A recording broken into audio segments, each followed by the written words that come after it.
बच्चे जो आज पधारे हैं उन सभी को मेरी ओर से हार्दिक अभिनंदन। मुझे आज अत्यंत गौरव और हर्ष महसूस हो रहा है कि मुझे ये मौका मिला कि मैं आप सबसे जो भारत का, हमारे समाज का भविष्य है, युवा हैं, उनसे अपनी बात साझा करने का आज मौका मिला।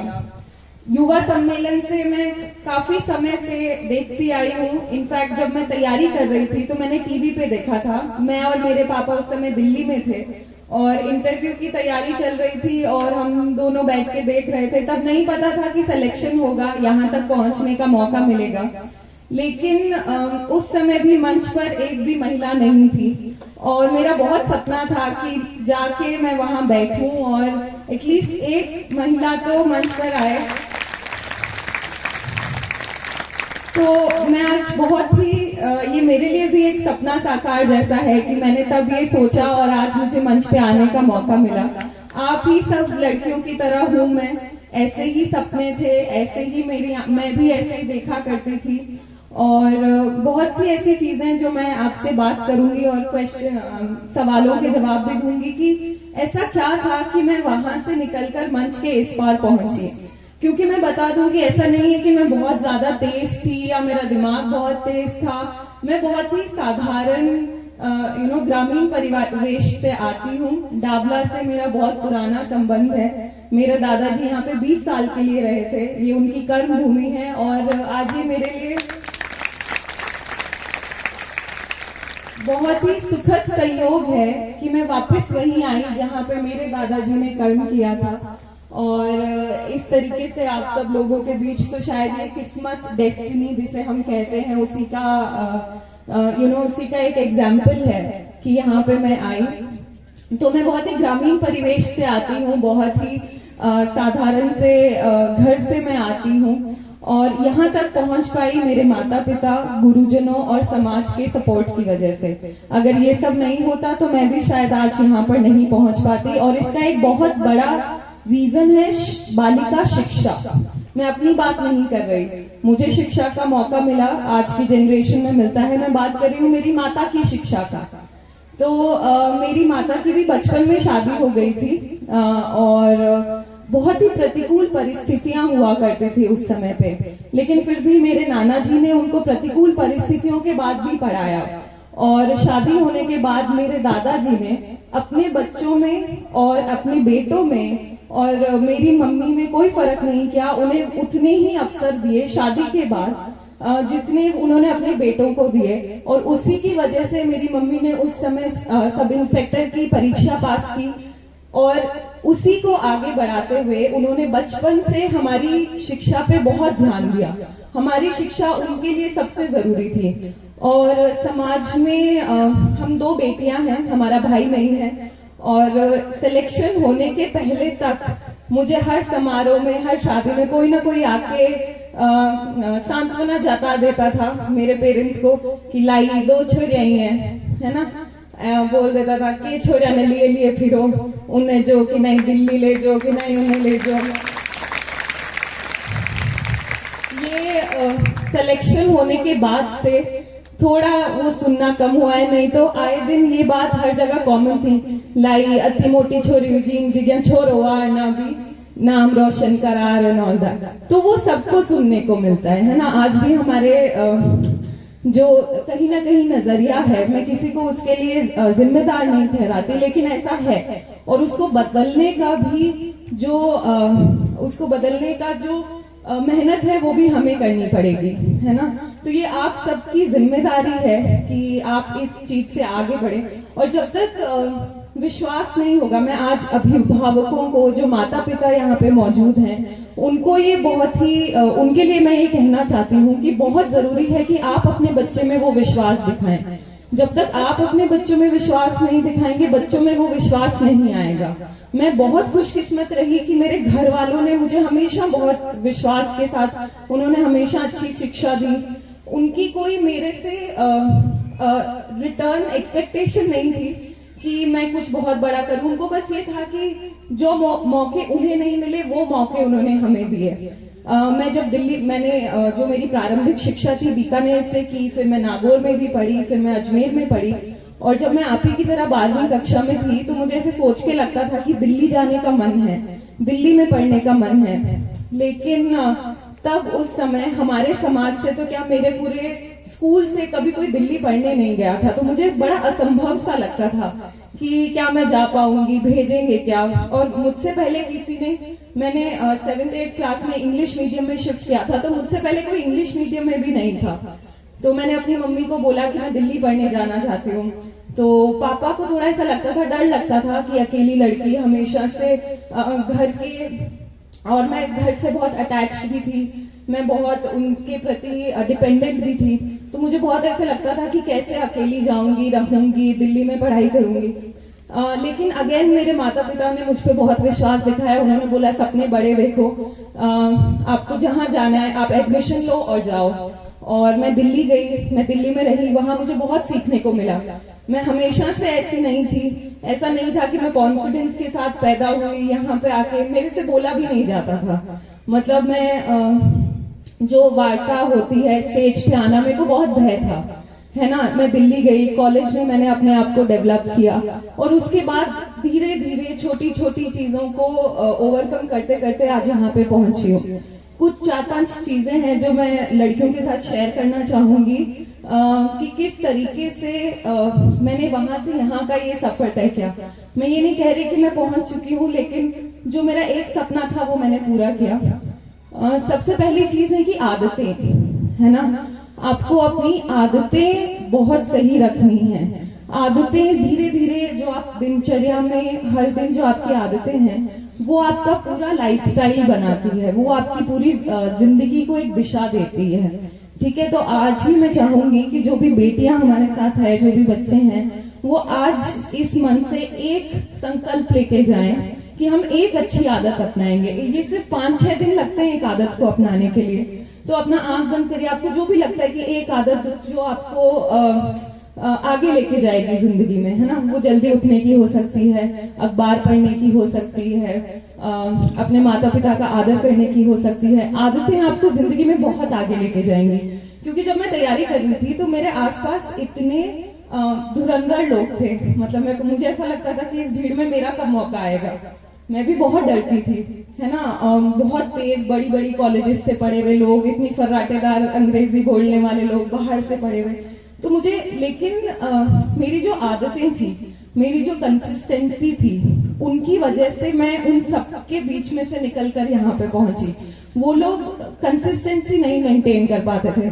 मेरी रूममेट ही थी और वो बहुत बड़ी कॉलेज से थी, और मुझे उसे देख के लगता था, लेकिन उसकी जो आदतें थी, मतलब कि जैसे डेली पढ़ना, है ना, जो अपना डिसिप्लिन होता है, वो उसमें कहीं ना कहीं नहीं था। वो मुझसे कई तेज थी, लेकिन वो यूपीएससी क्लियर नहीं कर पाई।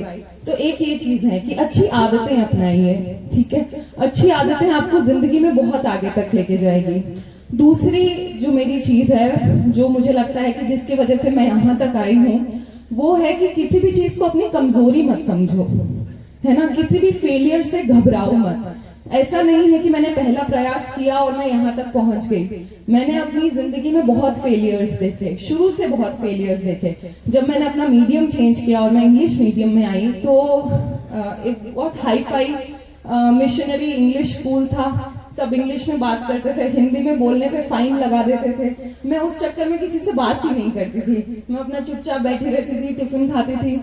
तो लेकिन मैंने उस पर इतनी मेहनत की कि, और मेरी राइटिंग भी मैं जोड़ के नहीं लिख पाती थी, तो टीचर्स डांटते रहते थे कि इनकी राइटिंग इतनी बुरी है, दूर दूर लिखते हैं। तो मैंने 1 साल मेहनत की, बहुत अच्छे से मेहनत की, ग्रामर सीखी, अलग से क्लासेस लगाई, इंग्लिश का न्यूज़पेपर पढ़ने की कोशिश की, और उस 1 साल में मैंने अपने उसको बहुत मजबूत कर लिया। इतना मजबूत कि जब मैंने 10th क्लास के एग्जाम लिखे थे, तो मेरी क्लास में मेरी राइटिंग सबसे अच्छी थी, क्योंकि मैंने उस पर मेहनत की। तो मुझे तब ये समझ में आया कि जो चीजें हम अपनी कमजोरी मानते हैं, है ना, अगर हम उस पर मेहनत करें तो वो हमारी सबसे बड़ी ताकत बन जाती है। कुछ भी कमजोरी जैसा नहीं होता, है ना। जैसे मेरी मैथ्स भी कमजोर थी, और मैंने उस पर मेहनत की। मेरे 10th क्लास में 10 CGPA आए थे, मेरे मैथ्स में हाईएस्ट मार्क्स थे, जिस सब्जेक्ट में मैं सबसे ज्यादा डरती थी। तो अगर आपको लगता है कि कुछ आपकी कमजोरी है, तो वो वही है जिस पे आपने अभी तक मेहनत नहीं करी है ना। आप मेहनत करेंगे, आपकी सारी कमजोरी आपकी ताकत बनेगी। और फेलियर से नहीं घबराना है। 2017 में जब मैंने अटेम्प्ट देने शुरू किए, तो मैंने कोई एक भी एग्जाम पास नहीं किया। मेरे पेरेंट्स भी थोड़ा सोचने लगे कि क्या दिक्कत है। 2017 में मैंने लगातार बैंक, IBPS ऐसे करके लगातार मैंने काफी एग्जाम दिए, किसी का प्री तक नहीं निकला। तो वो मेरे लिए काफी लो फेज था। लेकिन अगेन, अगर आप उस चीज पे मेहनत करते हो, जो तीसरी चीज मैं कहना चाहूंगी वो है सेल्फ इंट्रोस्पेक्शन। आप ये देखिए कि कहाँ गड़बड़ हो रही है। हम लोग क्या करते हैं कि फेलियर से घबरा जाते हैं, है ना। फेलियर से घबराना नहीं है, आंख बंद करके एनालाइज करना है कि कहाँ गलती हुई और उस गलती को ठीक करना है ना। आज के समय में संसाधनों की कोई कमी नहीं है। मैंने जो यूपीएससी क्लियर किया और यूपीएससी का जो एग्जाम दिया, वो पूरा मुंडवा से दिया। मुंडवा आपको पता होगा कि नागौर के पास में एक छोटा सा कस्बा है। मैं दिल्ली में रहती थी, दिल्ली में घूमी, एग्जाम की तैयारी करी, लेकिन मुझे ऐसा लगा कि डिसिप्लिन ज्यादा जरूरी है बड़े शहर से। मैंने एक बड़ा शहर छोड़ा, मैं घर आई, और शायद मैं मुंडवा नहीं आती तो मेरा सिलेक्शन नहीं होता, क्योंकि मुंडवा में मुझे एक छोटा सा ही कस्बा है, लेकिन वहां पे मुझे डिसिप्लिन का मौका मिला, सेल्फ इंट्रोस्पेक्शन का मौका मिला, जो मैं गलतियां कर रही थी उनको सुधारने का मौका मिला। तो कभी ऐसा मत सोचिए कि आप अगर कोई बड़े शहर नहीं जा पाएंगे तो आप कोई एग्जाम क्लियर नहीं कर सकते। मैं शायद उस छोटे शहर नहीं आती तो एग्जाम नहीं क्लियर कर पाती। मैं अपने घर वालों के पास थी, वहां पे मैंने बहुत डिसिप्लिन तरीके से मेहनत की और ये निकल गया। तो ये भी मेरा तीसरे प्रयास में निकला। 2 प्रयास तक मुझे भी हताशा हासिल हुई। एक इसमें अगेन मैं पेरेंट्स का वो बोलना चाहूंगी कि आपके सपोर्ट की बहुत जरूरत है। मेरे पापा हमेशा मुझे कहते थे कि बेटा तेरा नहीं होगा तो किसका होगा। वो मुझे हमेशा ऐसा फील करवाते थे कि तुम दुनिया की सबसे स्मार्ट लड़की हो, तुम दुनिया की सबसे इंटेलिजेंट लड़की हो। उससे मुझे बहुत हौसला मिलता था। तो मैं भी खुद में महसूस करने लगी कि हाँ, मतलब अगर मेरे पापा ये बोल रहे हैं तो ये सच है। और उसके बाद में मैंने तैयारी की, ये मुंडवा वाली जो मैं बात कर रही थी, तो वहां से मैंने अपना एग्जाम दिया और उसके बाद में मैंने ये, तो एक एक करके आप यहाँ तक पहुंचते हो। कोई भी बड़ी चीज आसानी से नहीं मिलती है, बहुत मेहनत लगती है और उसके लिए सपने भी बड़े देखने होते हैं, है ना। तो जो भी लड़कियां मौजूद है, मैं उनको यही बोलूंगी कि सपने बहुत बड़े देखो। अपने सपनों पे किसी तरीके की कोई बाधा मत लगाओ। जैसे मेरे को दिल्ली पढ़ने का सपना था, तो मैं ये भी सोच सकती थी कि राजस्थान में ही कहीं पढ़ लूं, जयपुर में पढ़ लूं, या फिर एग्जाम देने का जब मौका आया तो बहुत से लोगों ने बोला कि स्टेट सर्विसेज एग्जाम दे दो या ये दे दो। लेकिन मेरा सपना जो था मैंने वो किया, है ना। तो सपनों पे किसी चीज की पाबंदी मत रखो, लेकिन मेहनत उससे कड़ी करो, मेहनत उससे 3 गुना करो अपने सपने हासिल करने के लिए। एक और चीज मैं कहना चाहूंगी कि समय बहुत कीमती है ना। हम लोग जब यंग होते हैं, किशोरावस्था में होते हैं, तो हमें लगता है कि एक ही जिंदगी है, जी लो जितना जीना है। एक्चुअली में ऐसा नहीं है ना।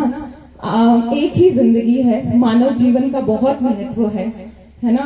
तो मानव जीवन को, अपने जीवन को एक मकसद रखो और उस मकसद को हासिल करने की कोशिश करो। अभी आप जो भी करोगे, अपना परिवार, अपने आगे के 50 साल आपके इसी पे डिपेंड करते हैं।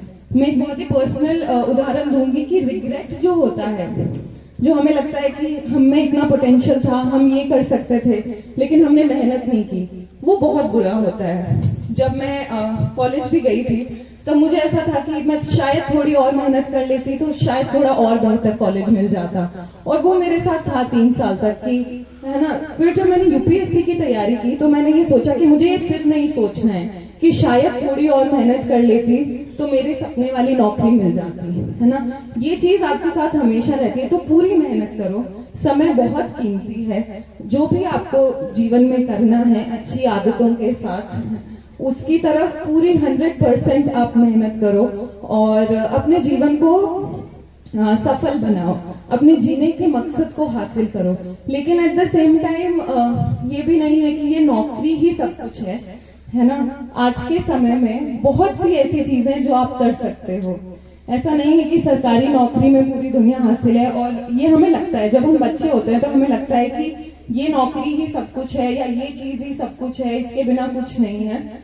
अभी जिस पद पर मैं हूँ, जिन लोगों के साथ मैं काम करती हूँ, मैंने ये देखा है कि स्किल्ड लोग होते हैं उनकी बहुत जरूरत है। जो मेहनती लोग होते हैं वो अपना रास्ता बना लेते हैं। तो अगर आप अपने पोटेंशियल पे, अगर आप अपने हुनर पर काम कर रहे हैं तो आपको अपना रास्ता मिल जाएगा। एक नौकरी नहीं तो दूसरी मिल जाएगी। जब मैंने बहुत यूपीएससी की तैयारी कर ली थी और मुझे लगा था कि ये मेरा आखिरी अटेम्प्ट होगा, तब मैंने यही सोचा था कि ठीक है, ये नहीं तो कुछ और सही। मैंने अपना, जब आप मेहनत करोगे तो आपके मन से अपने आप आने लगेगा कि ठीक है, ये नहीं मिला तो कुछ और मिलेगा, है ना। तो अपने आप पे, अपनी स्किल पे मेहनत करना है और अपने आप से ईमानदारी रखनी है। अल्टीमेटली ये आपकी जिंदगी है ना। आज मैं अगर आईएएस बनी हूँ, जो मैं काम कर पा रही हूँ, वो मेरा सपना था, वो मुझे ये काम करना था। माता पिता को बहुत खुशी होती है, उनका आशीर्वाद रहता है, लेकिन अल्टीमेटली मेरी जिंदगी है। तो अगर मैंने अपने साथ ईमानदारी रखी तो मुझे सब कुछ मिला। तो आपको अपने साथ ईमानदारी रखनी है। आपका जीवन है, आपको उसे दिशा देनी है और सिर्फ आप ही उसे दिशा दे सकते हो। कोई भी 100% टाइम आपके सर पे नहीं रह सकता कि पढ़ लो पढ़ लो पढ़ लो। आपको खुद ये रियलाइज करना है कि आपको क्या करना है, राइट।